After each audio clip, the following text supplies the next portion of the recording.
Thanks, Ray. It's been a lot of fun putting this together with Ray. I'll start right where Ray left off, although I cannot compete with that last video, but the descriptions of how ideas are generated are based on either the concept of being pulled into clinical utility by the ideas of clinicians or pushed by the developers. And, I should tell you about this, I guess. So I'm on the board of a couple of for-profit companies and a consulting firm, none of whom have anything to do with what we're speaking of today. And I would also like to acknowledge that none of what I'm going to talk to you about would have happened in my last decade if it hadn't been for Peter Allen, who's professor of computer science, and I think this is a key point as you talk about getting funding to build a device. Having a colleague in the science world, along with yourself in the clinical world, is a team that's essential to develop meaningful technology for healthcare. We had a lot of postdocs over the years funded by the grants, graduate students and research assistants that participated, and we also had clinical residents and clinical fellows who participated. But it's all about the idea, and the scientists who might try to develop cool technology and push it into clinical utility don't have the idea that makes it relevant for clinical use. We as clinicians are the ones that are at the sharp end every day, and almost every day identify needs for things that we don't have. And so if you come up with an idea, how do you deal with that? How do you get that idea into a prototype? And since that usually takes money, where do you get the money? And so that's what I'm going to talk to you about in the next few minutes. You have the idea, now what? You may make a drawing, even back of the envelope kind of thing. If you're employed, then your institution may own any ideas that you have or the IP that comes from those ideas. So it's important to talk to your tech transfer office early, and they can advise you. We're going to have a whole presentation on tech transfer following my presentation. With your tech transfer office, they will take your idea and they will make a decision whether it's worth the cost of filing a patent application for your idea. If they don't do that, it doesn't mean you can't file for a patent application, but in that situation, or if you're not employed by an institution, then you'll need to get legal advice. Once you have disclosed the idea, then you need to hire someone to build the prototype unless you can do it yourself. The important thing about us as clinicians is that these ideas are born out of needs. And yet, almost to a person, early in our careers, none of us know how to proceed after that.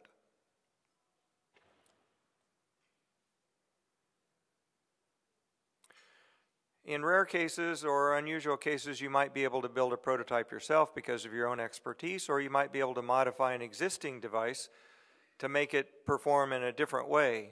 But more often than not, particularly if there's any complexity to it, you'll need some expertise to build it, build a prototype, or even come up with a design to realize the idea. And then to pay somebody to do that, it requires money.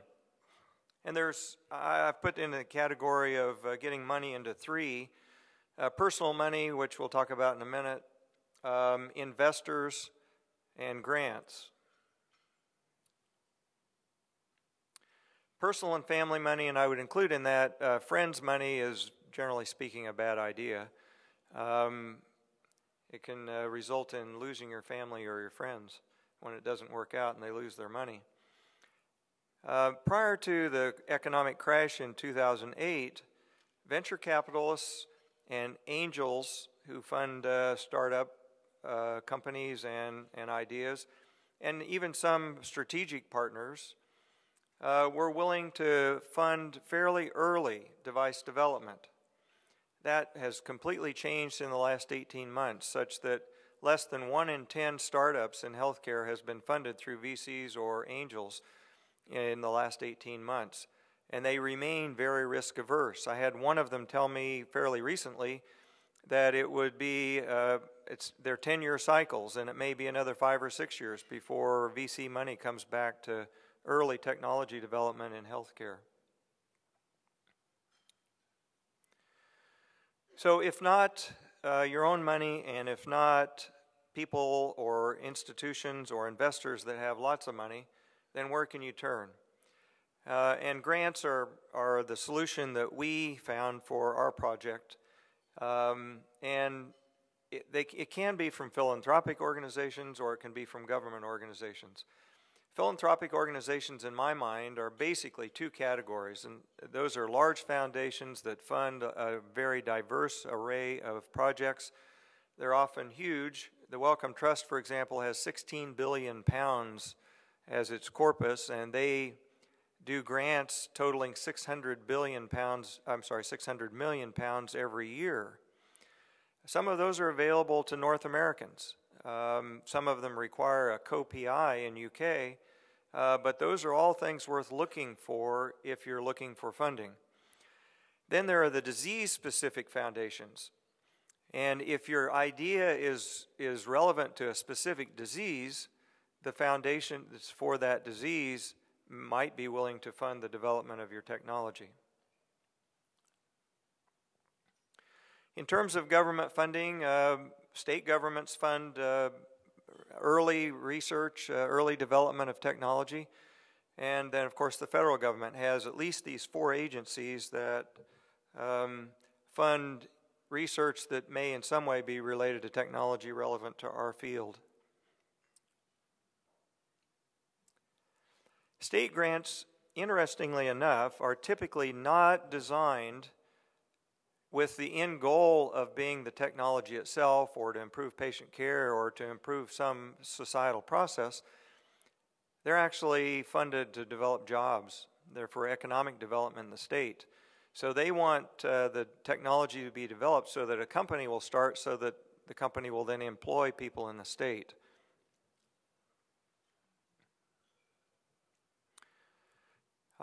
I'm going to do a little bit of what Ray did now and talk you through some of our experience in the last 8 years. Again, pointing out that these are never short term. It always takes longer than you think. Well, I have an idea. We'll build it in a year. We'll get FDA approval in 2 years. And we'll be selling millions of them in 3 years. It almost never works that way. New York State has the New York State Foundation for Science and Technology Innovation. I'm not sure how that translates to the acronym NISTAR, but apparently it does.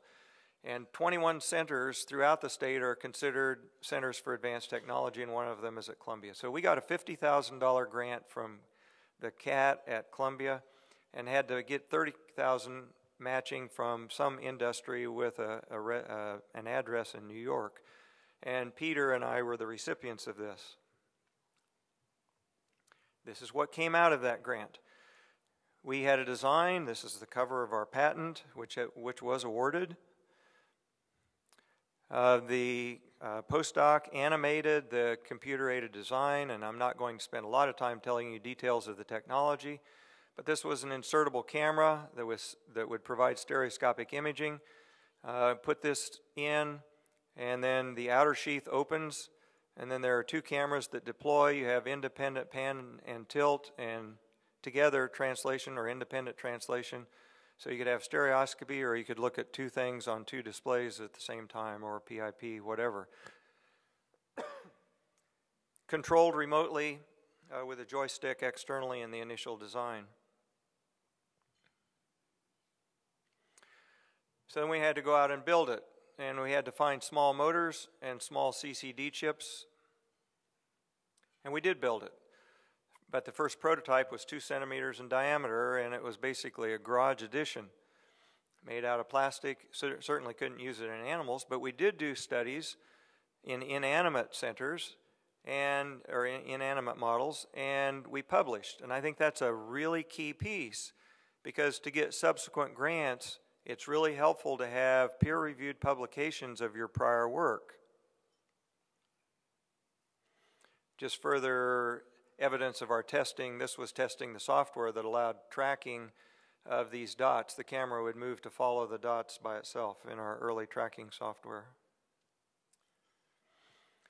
Once we had it, at this point, we had publications, we had a prototype, then we applied for a grant from the NIH. The NIH, as you probably know, has 23 institutes, and we often think of them as primarily a funder of basic science research. But that's not always the case. They have disease or organ-specific institutes within the NIH. These are probably 2 of the 3 or 4 that are most relevant to what we do. The National Cancer Institute's another one that I didn't put on there. But then there's NIBIB, the National Institute for Biomedical Imaging and Bioengineering. And this is the institute that we've worked with now for multiple grants and have been awarded multiple grants.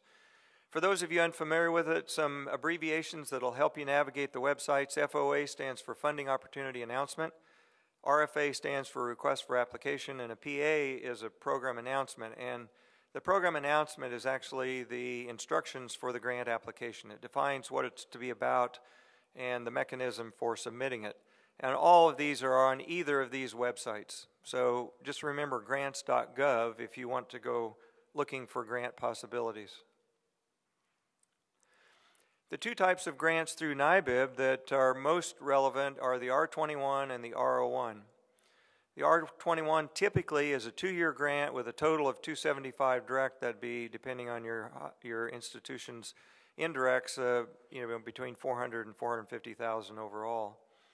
The R01s can be up to $750K per year for up to 5 years. And they also have multi-center grant possibilities. If there's expertise outside your institution that you need to include, you can do the Bioengineering Research Project, which is an R01. You can have multiple PIs from multiple institutions. There's also the possibility of SBIR or STTR. These are the small business grants, and they do require that you have a company along with the academic institution and the investigators. And phase 1, it's a small amount, but if you get phase 1 and are productive at all, you have a good chance of getting the real money, which can be up to $1 million a year for 2 years.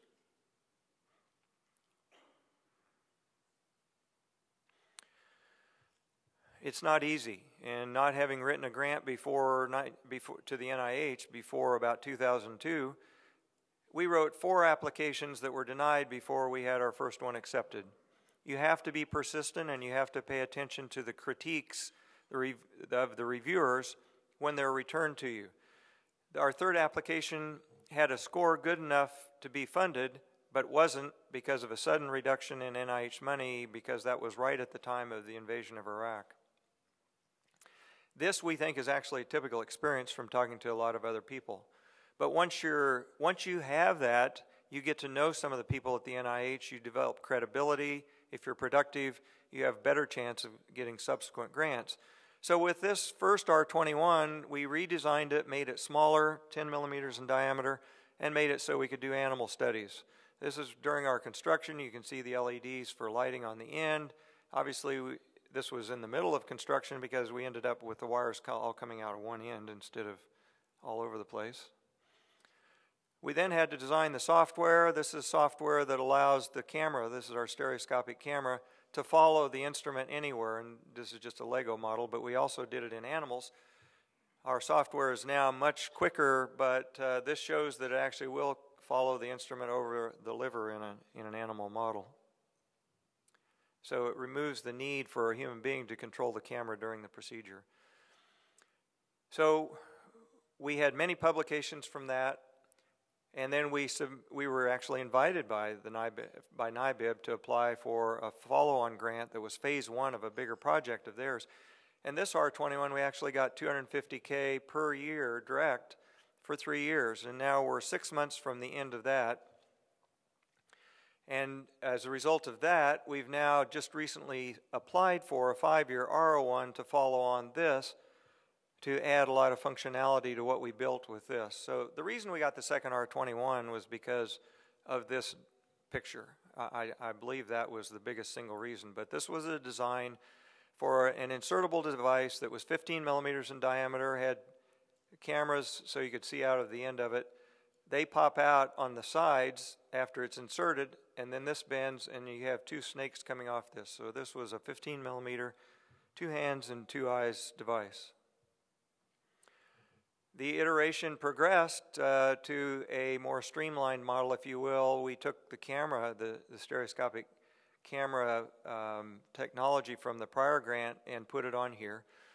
And that's all I'm going to show you about that. I'm actually presenting the prototype and where we are with this in the emerging technology session tomorrow, at which point we could show you that we really do have a prototype as a result of this. And theoretically, this is potentially licensable, although that's not what I'm actually talking about in this presentation. So in summary, the grant options for funding in the absence of an investor are foundations and trusts. There are the disease-focused ones, and there are the larger ones that fund a variety of things. And then there's the government. And you have to be persistent, you have to ferret them out, and you have to apply and reapply, and it takes work, but you can get real money and you can get real prototypes using grants from foundations and government organizations. So that concludes my presentation for using the NIH for funding for technology development.